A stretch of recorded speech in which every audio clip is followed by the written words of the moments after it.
Filsafat pendidikan perennialisme. Perennialisme berasal dari kata perennial, diartikan sebagai continuing throughout the whole year atau lasting for every long time, yakni abadi atau kekal dan dapat berarti pula tiada akhir. Dengan demikian, esensi kepercayaan filsafat perennial ialah berpegang pada nilai-nilai atau norma-norma yang bersifat abadi. Aliran perennialisme adalah salah satu aliran filsafat dalam pendidikan. Dalam kehidupan modern saat ini, banyak terjadi krisis kehidupan terutama dalam bidang pendidikan. Untuk mengembalikan keadaan krisis tersebut, maka perennialisme memberikan jalan keluar, yaitu dengan cara kembali pada masa lampau yang dianggap ideal dan teruji ketangguhannya. Filosofi perennialisme lahir pada abad ke-20. Perennialisme lahir dari tanggapan terhadap pendidikan revolusioner, di mana perennialisme tidak sejalan atau sepaham dengan pandangan progresivisme yang menjadikan spesialisasi pertukaran dan suatu yang baru. Perennialisme mengkaji keadaan yang terjadi di dunia yang trendy lengkap dengan kekacauan, kegaduhan, serta ketidakpastian, terutama pada kehidupan moral masyarakat. Pengetahuan dan sosial budaya, solusi dari masalah yang diberikan oleh para penganut perennialisme adalah dengan jalan kembali atau mencari kembali gaya hidup masa lalu dengan kembali menggunakan nilai-nilai atau standar keseluruhan yang menjadi tolak ukur bagi kehidupan yang kuat di masa lalu dan tengah waktu. Peradaban Yunani kuno juga tengah beberapa waktu dinilai sebagai fondasi budaya negara-negara karena dari waktu ke waktu. Akibatnya, aliran ini menilai bahwa pendidikan merupakan upaya untuk memulihkan keadaan manusia yang penuh kekacauan saat ini kepada kebudayaan yang lampau. Perennialisme sekarang tidak melihat upaya lain yang lebih meyakinkan selain daripada kembali ke konsep-konsep yang sejak awal sudah membentuk sikap dan perilaku manusia, maupun watak manusia selain dari ada kebudayaan pada masa yang telah lalu dan budaya abad pertengahan.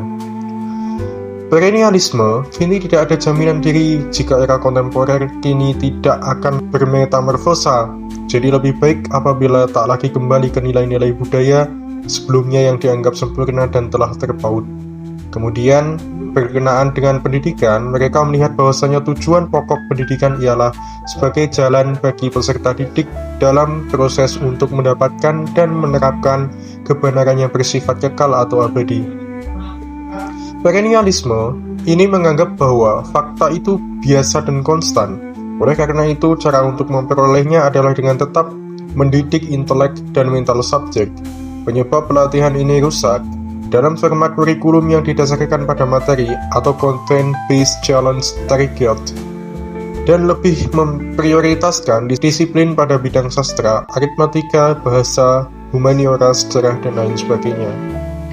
Aliran perennialisme ini meyakini bahwasanya pendidikan merupakan wadah atau sarana untuk mentransfer ilmu pengetahuan akan hal kebenaran yang bersifat abadi, di mana pengetahuan merupakan sebuah kebenaran dan kebenaran tentu bersifat konsisten serta memiliki kesamaan. Oleh sebab itu pula hendaknya proses pendidikan dimanapun haruslah sama. Pendidikan harus mencari gaya atau pola agar peserta didik dapat beradaptasi sekarang tidak hanya pada arena tetapi juga pada hakikat kebenaran. Beradaptasi dan kebenaran itulah tujuan dari hasil penguasaan itu sendiri. Oleh karena itu, para pemimpin aliran perennialisme melihat bahwa tuntutan pusat untuk memperoleh pengetahuan adalah sekolah mental dan lapangan.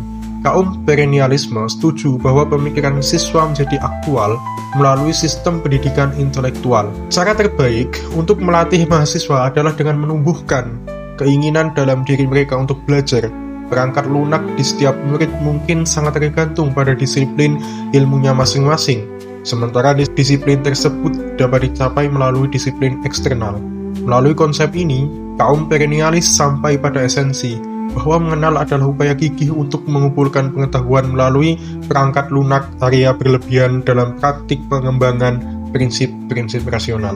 Ciri-ciri aliran perennialisme yaitu: yang pertama, menekankan pada kebenaran, keabadian, dan keindahan warisan budaya. Yang kedua, menekankan pada kebenaran absolut dan universal, tidak terikat pada tempat dan waktu. Yang ketiga, berpandangan bahwa tradisi dipandang sebagai prinsip-prinsip yang abadi dan akan terus mengalir sepanjang sejarah manusia. Yang keempat, berpendapat bahwa pendidikan itu lebih menuju ke masa lampau yang dianggap ideal. Yang kelima, berpandangan bahwa keyakinan pada masa purba serta pertengahan abad dahulu dapat menjadi patokan sebuah konsep kefilsafatan serta pendidikan pada masa kini. Kemudian selanjutnya, tokoh-tokoh aliran perennialisme dalam filsafat pendidikan. Perennialisme sudah ada sejak zaman filsuf abad kuno dan pertengahan. Seperti halnya dalam bidang pendidikan, konsep perennialisme dalam pendidikan dilatar belakangi oleh filsafat-filsafat Plato sebagai bapak idealisme klasik, filsafat Aristoteles sebagai bapak realisme klasik, dan filsafat Thomas Aquinas yang mencoba memadukan antara filsafat Aristoteles dengan ajaran filsafat gereja Katolik yang tumbuh pada zamannya, yaitu abad pertengahan. Yang pertama ada Plato. Menurut Plato, manusia secara kodrati memiliki 3 potensi, yaitu hawa nafsu, kemauan, dan pikiran. Pendidikan harusnya berorientasi pada 3 potensi tersebut dan juga kepada masyarakat, sehingga kebutuhan yang ada pada masyarakat dapat terpenuhi. Dengan pertimbangan ketiga potensi tersebut, tidak sama pada setiap individu. Manusia yang besar potensi rasionya, inilah manusia kelas pemimpin atau kelas sosial tertinggi. Manusia yang dominan potensi kemampuannya merupakan manusia kelas prajurit atau menengah. Manusia yang dominan potensi nafsunya merupakan rakyat jelata atau kaum kerja. Kemudian yang kedua ada Aristoteles. Aristoteles menganggap pembinaan kebiasaan sebagai dasar, terutama dalam pembinaan kesadaran disiplin atau moral. Harus melalui proses permulaan dan kebiasaan di waktu muda.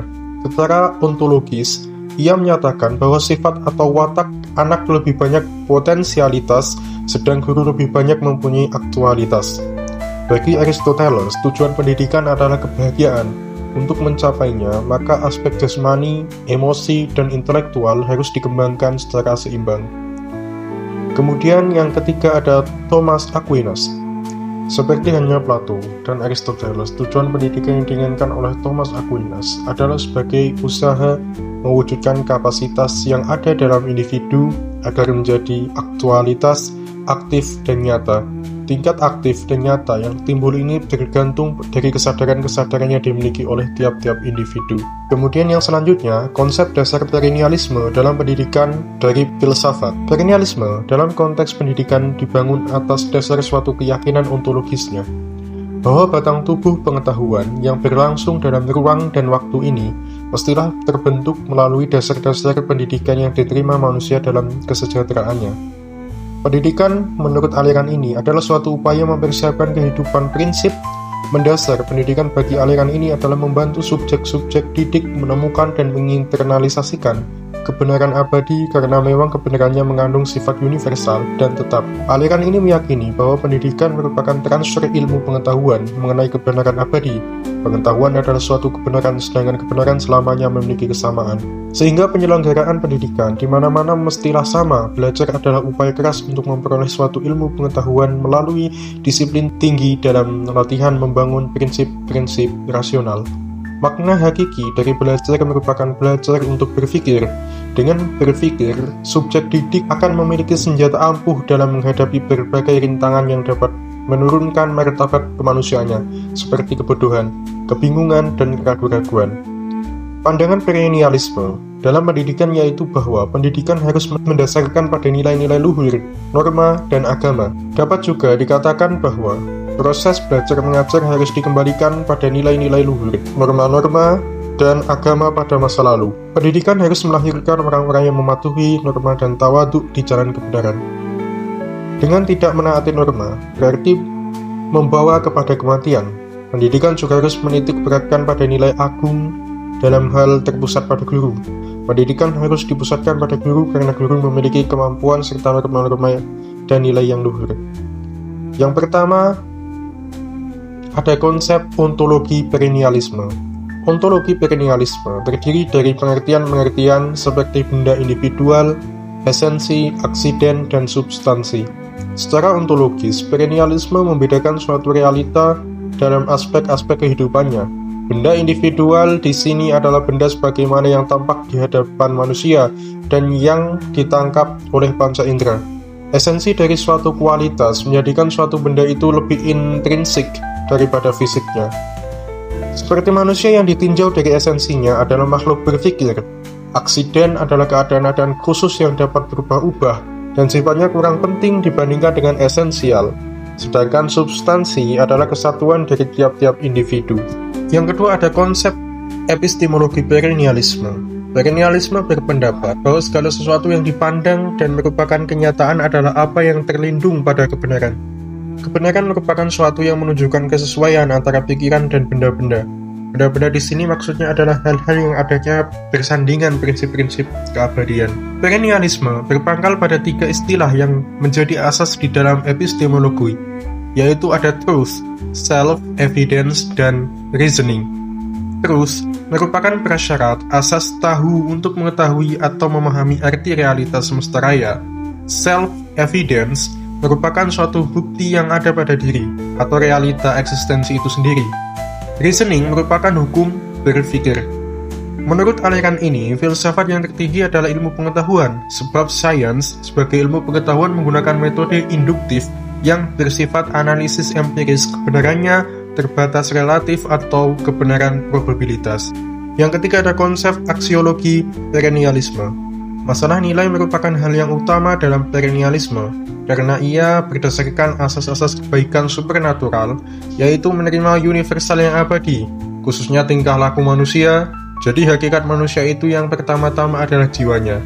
Tingkat hakikat manusia itu juga akan menentukan hakikat perbuatannya, dan persoalan ini adalah persoalan spiritual. Dalam aksiologi, prinsip pemikiran demikian bertahan dan tetap berlaku. Secara etika, tindakan itulah yang sesuai dengan sifat rasional manusia, karena secara alamiah manusia itu condong pada kebaikan. Baiklah, itulah penjelasan tentang filsafat pendidikan perennialisme. Sekian dan terima kasih.